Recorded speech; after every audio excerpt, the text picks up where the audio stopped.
Assalamualaikum warahmatullahi wabarakatuh. Apa kabar para pemirsa YouTuber yang dirahmati oleh Allah?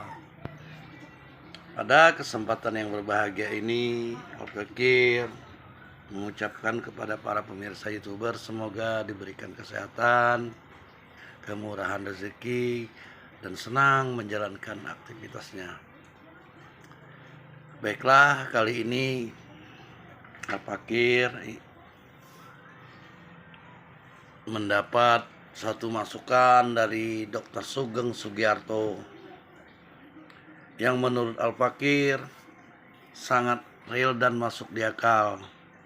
Juga melihat waktu pertemuan di Banten itu yang bercerita tentang nasab Wali Songo yang seolah-olah yang dari Cirebon, wakil dari Cirebon tuh seolah-olah akademisi, yang seolah-olah mungkin dia mengambil disertasi doktor S3-nya masalah nasab, yang mana pada kenyataannya Al-Fakir belum menemukan dokter S3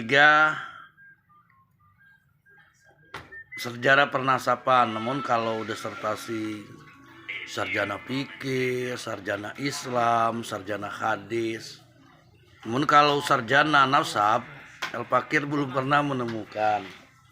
Artinya ilmu dan teknologi ini untuk mengetahui masalah silsilah nasab itu sangat dibutuhkan, karena tidak ada gelar dokter spesialis ahli nasab.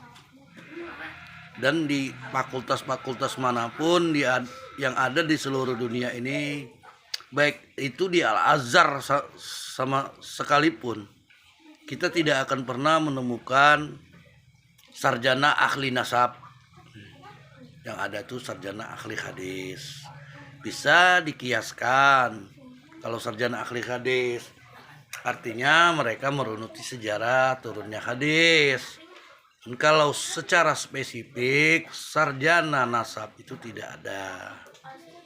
Jadi kesimpulan Al-Fakir, untuk mengetahui nasab yang sesungguhnya para habaib ini, di samping melalui pustaka atau buku-buku sejarah lama, juga perlu dilakukan metode yang modern sekarang ini dalam hal tes genolog atau tes DNA. Sudah diketahui pas beberapa dari klan-klan Ba'alawi ini, mereka itu bermacam-macam atau bisa dibilang gado-gado family tree DNA-nya. Ada yang G, ada yang R, ada yang J, ada yang E, dan yang lainnya, karena belum dilakukan tes. Namun kalau kita melihat para habaib dan para muhibin pendukung setia habaib ini selalu membela dan mengkafirkan serta menganggap orang yang benci ahlul bait. Padahal ilmu pengetahuan sekarang sudah cukup modern. Orang yang kontra dengan para habaib ini juga beragama Islam seperti kami-kami ini, yang tahu dalilnya bila menghormati ahlul bait itu sangat diutamakan. Jangankan ahlul bait, orang yang tua, orang yang apa, sesuai dengan tatanan budaya bangsa kita Indonesia ini, itu memang harus dihormati.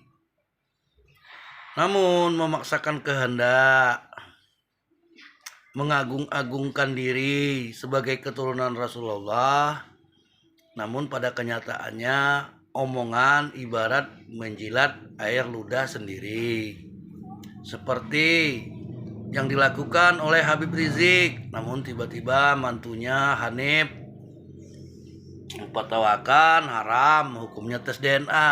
Ini hal yang sangat tidak masuk akal dan logika akal pikir. Berapa kali Al-Fakir katakan, untuk memahami keilmuan itu bukan hanya mengenal dari buku-buku. Ternyata dari As-Suluk saja itu ada 2 versi buku As-Suluk yang menceritakan tentang Abdullah, bukan Ubaidillah loh. Yang dimana di situ sudah diceritakan Bani Ba'alawi. Ada yang karangan dari penerbitan di kota Sanaa Tarim, ada juga yang katanya mungkin apa di Indonesia atau di luar kota Sanaa. Jadi jelas di sini, marilah kita buka teori kerangka berpikir kita bahwa sarjana nasab atau S3 dokter nasab itu tidak dipelajari di sekolah-sekolah tinggi, seperti sekalipun itu Al-Azhar tidak pernah Al-Fakir ketemukan fakultas nasab. Jadi untuk mengetahui nasab itu ada baiknya digunakan metode modern. Kenapa saya bilang seperti itu? Metode modern itu sudah dilakukan oleh keturunan Genghis Khan loh. Dan mereka yang masih mengakui keturunan zuriat dari Genghis Khan itu sudah melakukan tes DNA.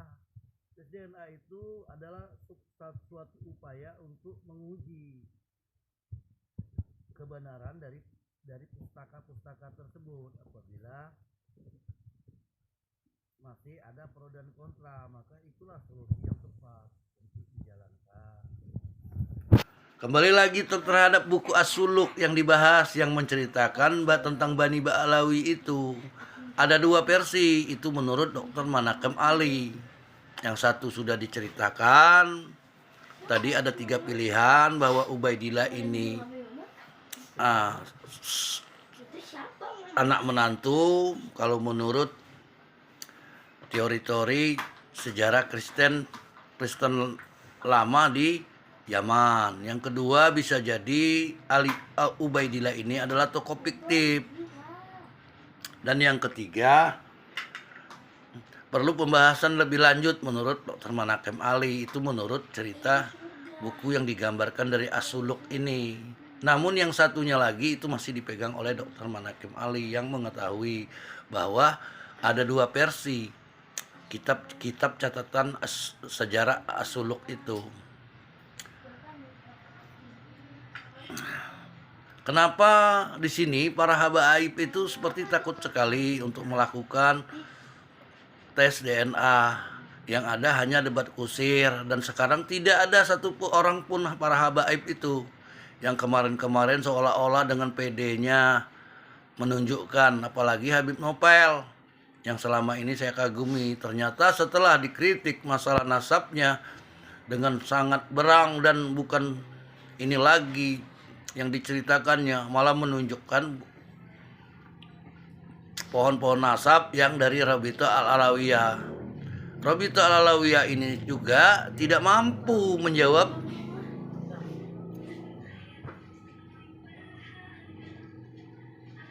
kajian ilmiah tesis dari Kiai Imaduddin dan tidak berani melakukan mewakili.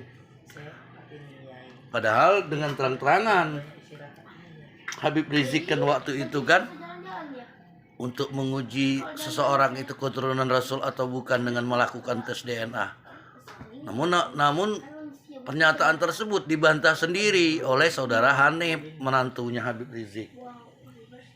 Sungguh ini sangat, menurut Al-Fakir, sangat kontradiksi, dan mereka takut sekali. Kemana si Bahar yang kemarin bercerita tentang terputusnya nasab Wali Songo? Tidak bicara lagi, bahkan dengan terang-terangan seolah-olah saya tidak mau lagi bicara tentang nasab. Akui sajalah kalau keturunan para habaib Bani Ba'alawi ini terputus.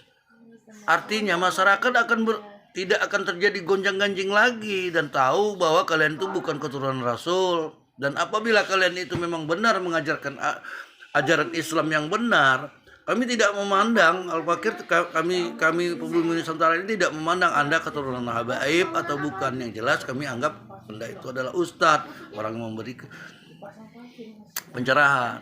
Namun dengan Anda biarkan seperti ini, namanya itu status quo.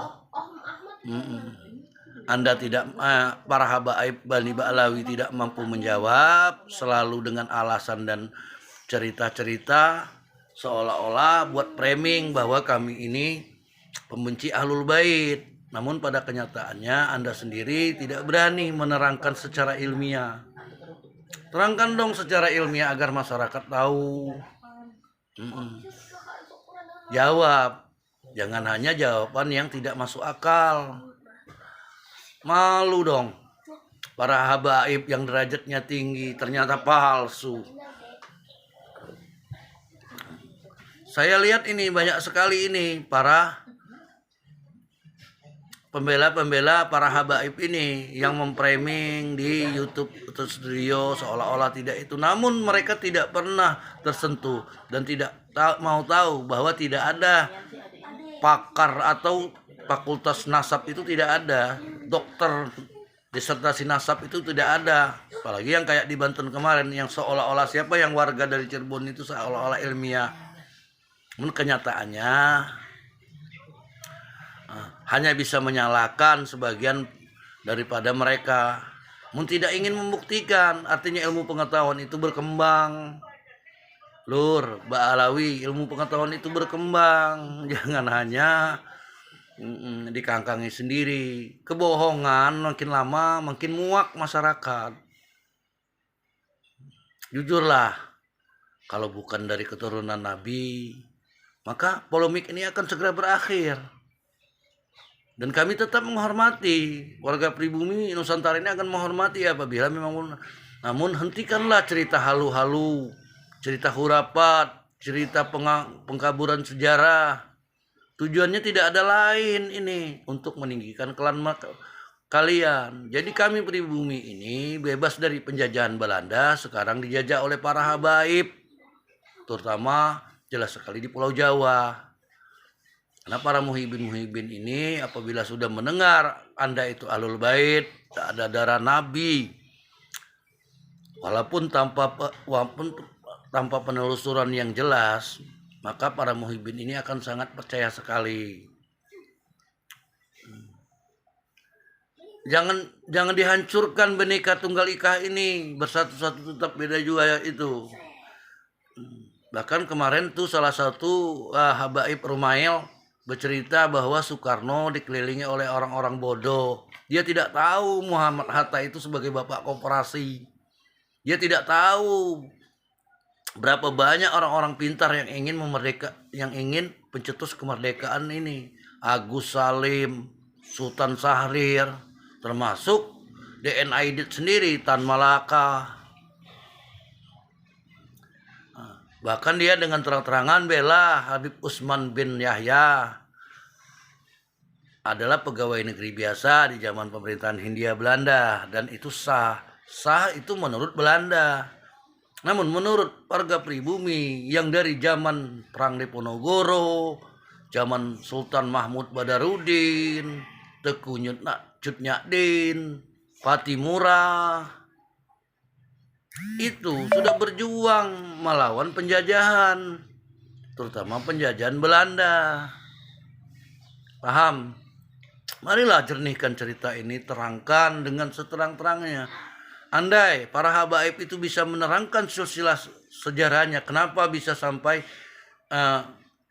gado-gado family tree DNA-nya, harus dijelaskan dong secara gamblang dan nyata. Sekali lagi, dokter S3 disertasi dokter atau fakultas nasab tidak ada di dunia ini. Demikianlah apa yang dapat Al-Fakir sampaikan. Lebih kurang Al-Fakir mohon maaf. Billahi taufiq wal hidayah. Wassalamualaikum warahmatullahi wabarakatuh.